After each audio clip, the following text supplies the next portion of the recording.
Have you ever had that sneaking suspicion that your web server might be under attack? How would you ever find out? Logs. To find out more, stay tuned. You're watching IT Pro TV.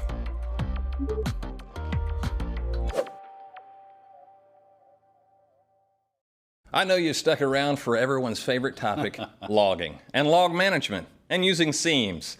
Well, that's what we're talking about today. And if you're here, hopefully we can provide some context, maybe alleviate some of the pressure that you're feeling. Now, Daniel, I think the best place to start there is I'm going to go ahead and turn logs off and I don't have to worry about it anymore, right? Oh, yeah. You turn logs off, you ain't got to worry about them because they ain't there. But there's other things you're probably going to have to worry about, like those attacks that might be occurring against your server. Probably an important thing that you'd want to know about. Yeah. So, but the performance. Yeah, the performance is amazing, I'm sure. It's like buying one of those chips for your car, right? It's $400. What do you get? I get 3 extra horsepower. It's amazing. Yep. That's the idea. No, we don't want to do that. So the performance advantage is probably not going to be enough to the disadvantages of not logging, right? That's a tilted fight in one way. That's for sure. So that being said, that's the main reason why we care. Like if we start talking about, why do I care? Why logging? Why should I turn this on? Get some buy-in from me here. Well, let's see if I can do that real quick. Let me state my case. You've got a production server. It's facing, I don't know, the internet. That server makes your company money. It also keeps you employed because if it's running and healthy, the person that employed you thinks you're doing a really good job. That server goes down. They go, why is our server down? You go, it's broke. I don't know why it's broke, but it's broke. Well, you're the computer person. Why don't you tell me why it's because I don't know. There you go. You're going to have that conversation one day, and it's not going to be pleasant. And then you're going to be filling out a bunch of really cool forms that ask you, like, where your previous employment was and why you were let go. Exactly. Why did they experience a breach for the last 4 months? These are uncomfortable conversations. I'm just trying to help you to keep you from having it, right? So that's my big push on why log.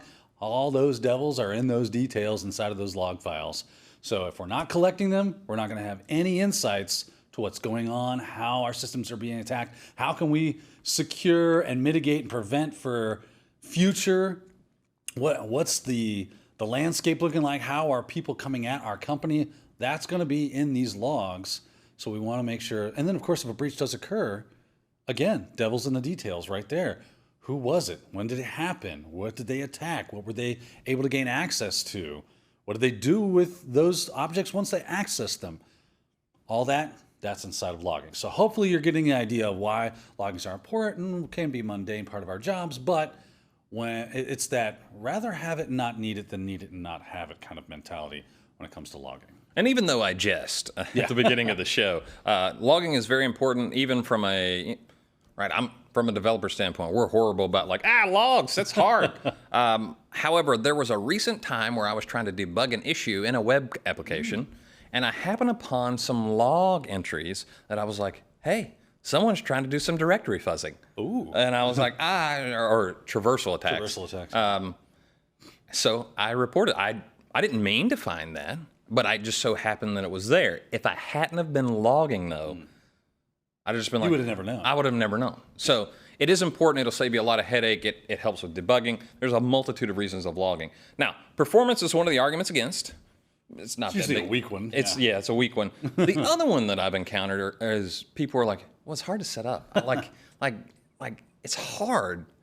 Daniel, is it really that hard? Is it really that hard? I'm not going to say it's not that hard, but there has been a lot of push to try to make it much more easy for us we want to make more secure networks. We want a secure internet to go around so that people don't have to worry about what's going to happen to them once they connect to it, right? That's why the vast majority of people don't get on Tor or whatever. We're trying to create a safe area. And of course, if you have an organization, you definitely want that safe.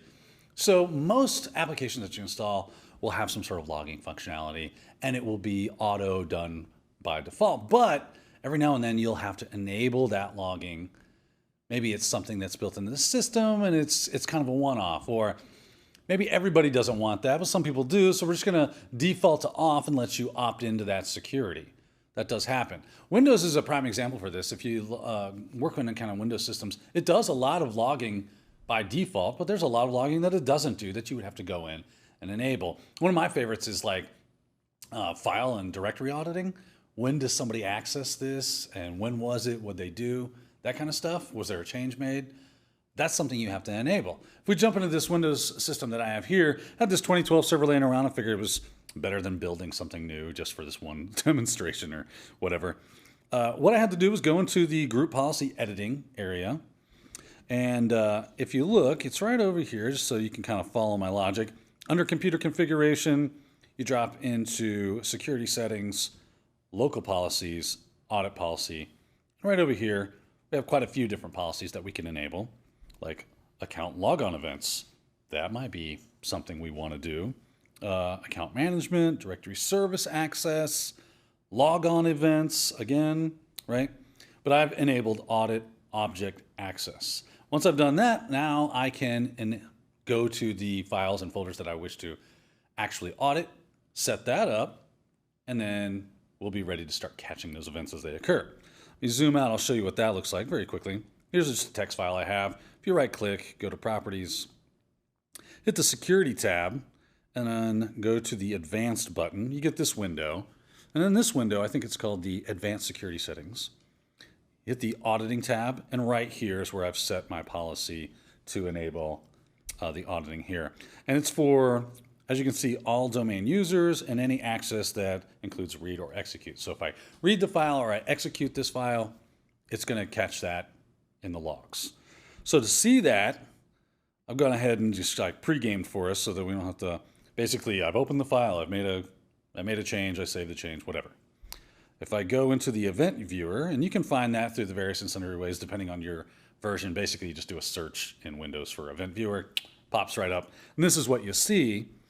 And under, if you look on the left-hand side, under the security logs, underneath Windows logs, you'll see I've got this one right here, the date and time, what it was successful, right? That's another thing. Do you want to audit successes or failures or both?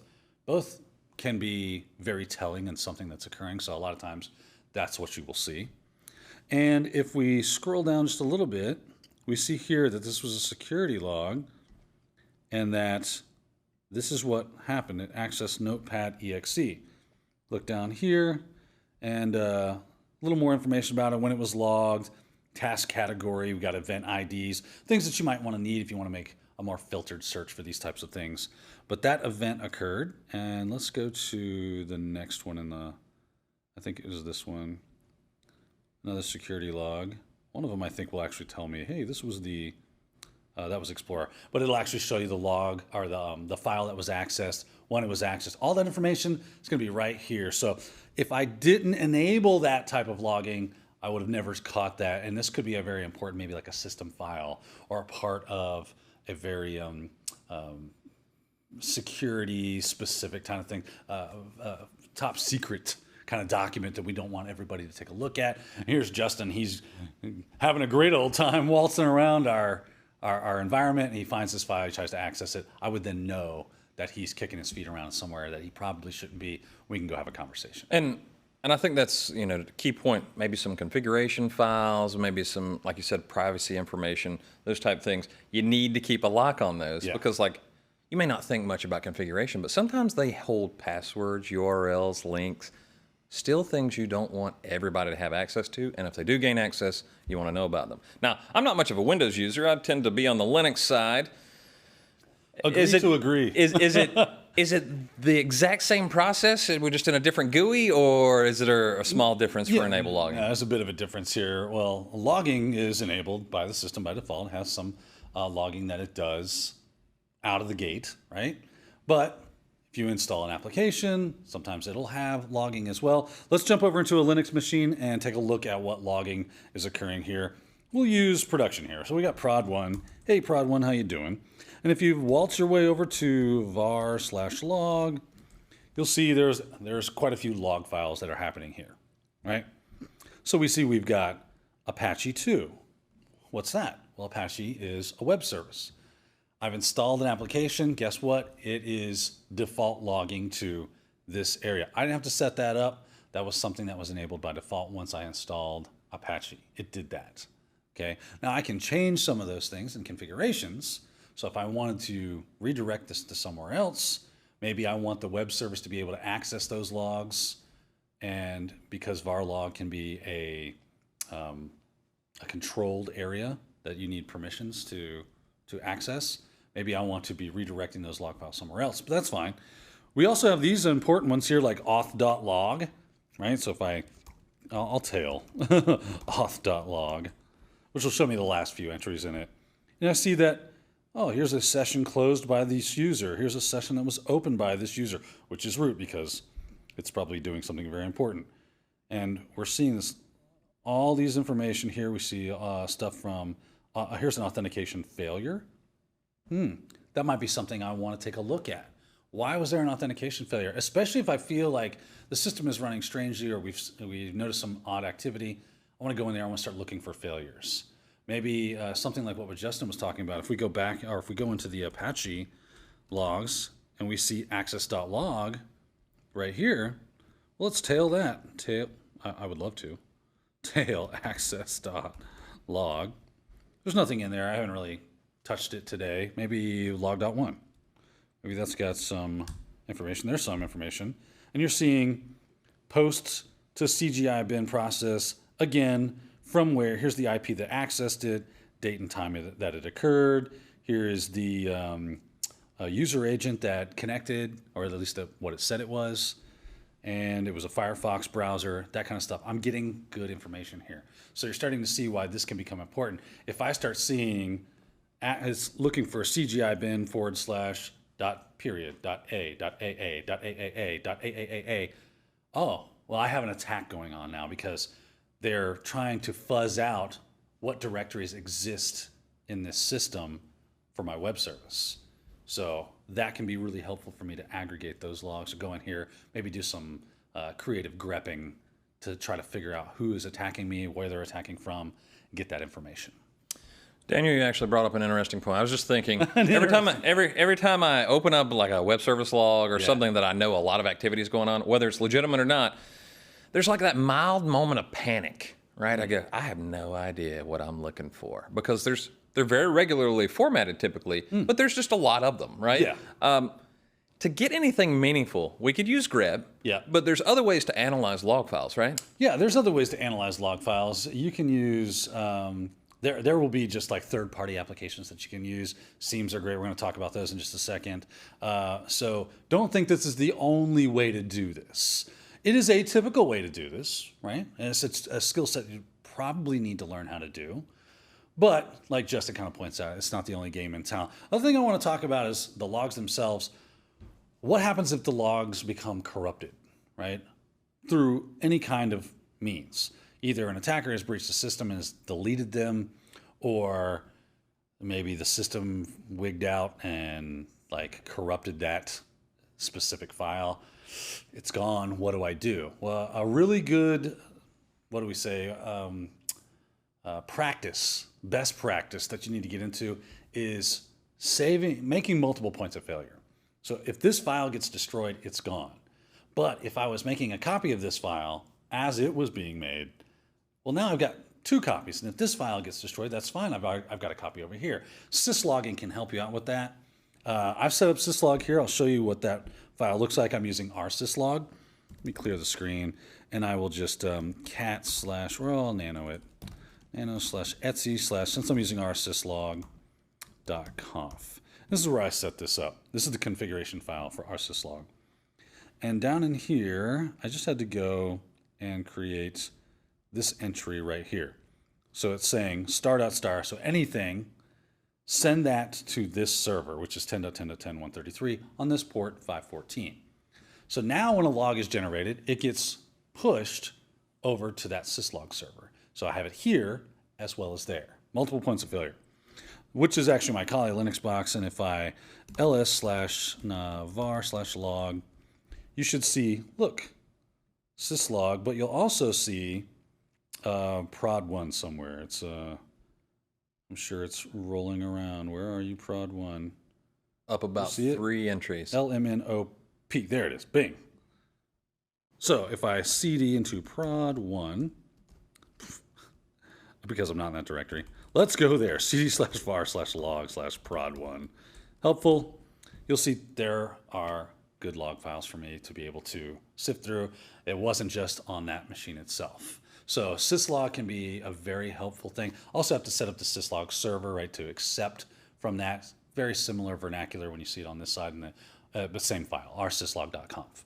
So there you go. Rsyslog, or syslogging in general, can be extremely helpful. You can also do it on Windows with forwarded events. It has that capability as well. So would this be what you forward to your SIEMs, like from like this? You can. So this can ingest from maybe the syslog server, and that way you have like a backup? Yeah. Let's talk about log analysis itself. Let's kind of move on to that. With a SIEM really helps out with log analysis because it does a really good job of giving you dashboards and metrics and things of that nature. A lot of times they will allow you to do things like forward syslog messages to it. Sometimes what they'll do is just have you install an agent, and the agent will collect those logs for you, deliver those back to your SIEM so that you can peruse those and get better analytics based off of what's going on. And let me just kind of show you that. I've logged into my SIEM. I'm running Alien Vaults, right? So actually, I'm not logged in. Let me bump this up. Login is, I think it's admin, I think. Here we go. And if everything goes according to plan, my SIEM does run a bit slowly. But once it gets logged in, you can see I've got a dashboard here. I also have an area for analysis. So it's going to try to help me figure out what these logs mean, put them into categories, show me charts and graphs that say here's spiking activity, here's reducing activity. I told you this thing's running like a one-legged dog having a hard time today. Things in your environment, if I need to generate a report, I can do that from here. But basically what we want to do is we want to take this information so that we can discern, is this an attack? Is this a threat? How do I know whether this is or not? And what it does is just try to kind of steer you in the right direction as you analyze these things to see, is that normal traffic? Is it not? Some of them have intelligence in them to where they can actually learn what normal traffic looks like and alert you to when it sees something that's outside of the norm. This thing is really slow today. It's looking up something out on the internet, which it doesn't have access to. So. Yeah. While we're waiting for this to load up, real quick question as far as like being slow. I'm guessing SIEMs are fairly resource intensive, so we should plan for that accordingly, right? Yeah, totally can be resource intensive. I'm running like 4 gigs of RAM on this thing, and it still runs fairly slowly. That was up from 2 gigs and where it didn't run at all. I have so many servers I'm running today that I had to kind of reduce the RAM on it, but I would recommend at least 8 gigs for this madman right here because it does take up a resource or two. But it has finally loaded. We can take a look at this now. As you see, there's the charts and graphs. Analysis forums, I can look at security events, raw logs, tickets, and things. I don't think I have any agents set up for it right now. I just kind of have it installed so you can see what it looks like.